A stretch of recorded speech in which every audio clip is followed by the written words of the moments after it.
बिस्मिल्लाहिर्रहमानिर्रहीम अस्सलामु अलैकुम। यानी घर का डॉक्टर में खुश आमदीद कहता हूँ। आज की मेरी इस वीडियो का मौजू है कब्ज़। कब्ज़ की वजूहात, अलामात और इलाज। सिर्फ ग़िज़ा का मुनासिब इस्तेमाल और आप सल्लल्लाहु अलैहि वसल्लम के कब्ज़ के इलाज के बारे में क्या क्या इरशादात हैं। तो चलिए नाज़रीन, शुरू करते हैं आज की वीडियो। नाज़रीन, हम बात करेंगे कब्ज़ की वजूहात और इलाज के बारे में। कब्ज़ एक ऐसी बीमारी है जिसे उम्मुल अमराद यानी बीमारियों की माँ कहा जाता है। आज इस बीमारी से हर चौथा फर्द मुब्तला है। अगर अजाबत महसूस मामूल के मुताबिक ना आए, थोड़ी थोड़ी हो या दूसरे तीसरे रोज़ आए तो ये कब्ज़ कहलाता है। बाकायदा अजाबत ना होने से तबीयत में भारीपन रहता है और भूख भी कम लगती है, क्योंकि जब आंतों में पहले से जगह मौजूद ना हो तो नई ग़िज़ा का दाखिल होना मुमकिन नहीं होता, और जब ग़िज़ा अंदर ना जाए तो तवानाई में कमी वाक़या हो जाती है। अज़लात में अगर कमज़ोरी हो तो ये भी कब्ज़ का बाहिस बनती है।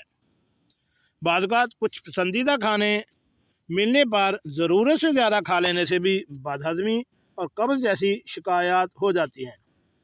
ताहम अगर बर वक्त इलाज ना किया जाए तो बीमारी शिद्दत इख्तियार कर सकती है। बाद अफराद रात का खाना नहीं खाते और सुबह तक भूखे रहते हैं। इतना लंबे वक्त तक अगर जिस्म में कुछ ना जाए तो खून में मिठास की मकदार कम हो जाती है, और फिर ग़िज़ा को आगे बढ़ाने वाला आंसर ना होने की वजह से कब्ज़ की बीमारी पैदा हो जाती है।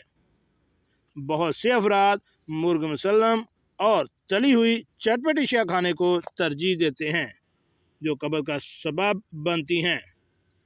खाना खाने के बाद मुसलसल बैठने रहने से भी कब्ज़ और बवासीर की शिकायत पैदा हो जाती हैं।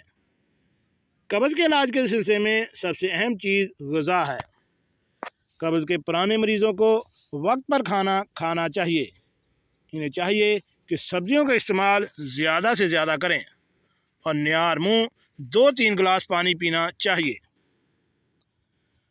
आटा बगैर छिना इस्तेमाल करें, क्योंकि आटे का छान पुरानी कब्ज़ और ज़ियाबतीस के मरीज़ों के लिए बेहतरीन दवा है। इसमें रेशे के अलावा विटामिन बी पाया जाता है, जो अज़लात के लिए मकवी है और जिस्म में ताकत का बाइस बनता है।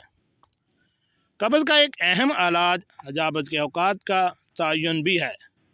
सुबह उठकर कुछ खाने के बाद एक मुकर्रर वक्त पर बैतुल खुला जाना चाहिए, बल्कि अगर हाजत ना हो तब भी चाहिए। इस तरह वक्त पर हाजत होने की आदत बन जाती है, मगर खाली पेट ना जाएं, ज़रूर कुछ ना कुछ खा कर जाएं। रात का खाना ज़रूर खाएं।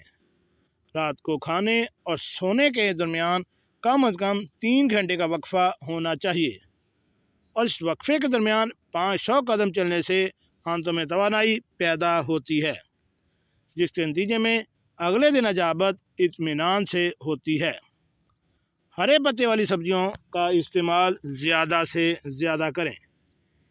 पेट की बीमारियों में जौ का दलिया भी बहुत मुफीद माना जाता है।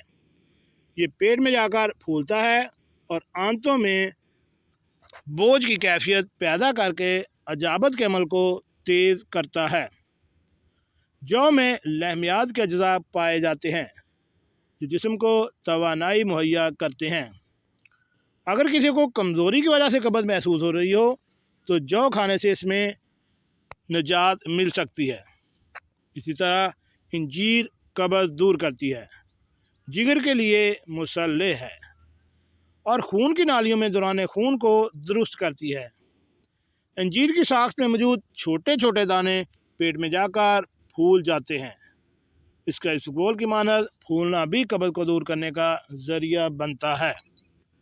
बहरहाल कब्ज़ के बारे में माहिरीन की ताज़ा राय के मुताबिक इसका इलाज दवाओं की बजाय रेशादार ग़िज़ाओं, फल और सब्ज़ियों से किया जाए।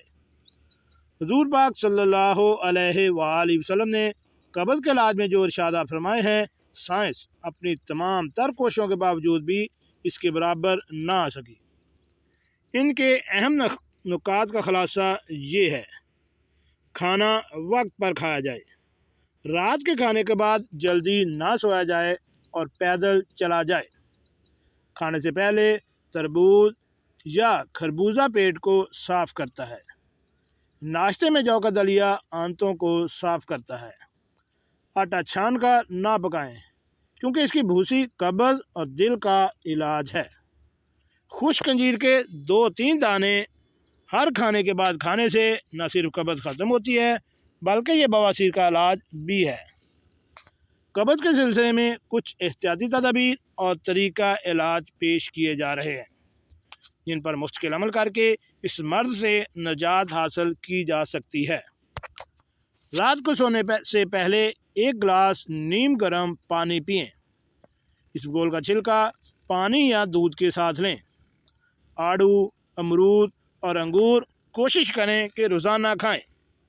اخروٹ قبض کی صورت میں فوری آرام پہنچانے کا ذریعہ ہے۔ یہ معدے میں پہنچ کر فضلہ میں حرکت پیدا کر کے اسے آگے کی طرف دھکیلتا ہے۔ السی کے بیج میں وافر مقدار میں ریشہ موجود ہوتا ہے۔ آدھا گلاس نیم گرم پانی میں چند قطرے لیموں اور 1 چائے کا چمچ شہد ملا کر روزانہ پئیں۔ ثابت اسبگول اور سرسوں کے بیج ہم وزن لے کر صبح شام چھوٹا چائے والا چمچ استعمال کریں۔ قبض اور بواسیر سے نجات ملے گی۔ چند قطرے روغن بادام 1 گلاس نیم گرم دودھ میں رات کو سونے سے پہلے لیں۔ چھلکے والی دالیں کھائیں۔ گوشت اور انڈے کم استعمال کریں۔ ناشتے میں ایسی چیزیں شامل کریں جن میں ریشہ یعنی فائبر کافی مقدار میں موجود ہو، جیسے کارن فلیکس، دودھ، لوبیا، پھلیاں، خوبانی، انجیر، ناشپاتی، آلو بخارا، جو اور مکئی۔ ان سب میں ریشہ وافر مقدار میں پایا جاتا ہے۔ یہ آپ کے ناشتے میں ضرور شامل ہونا چاہیے۔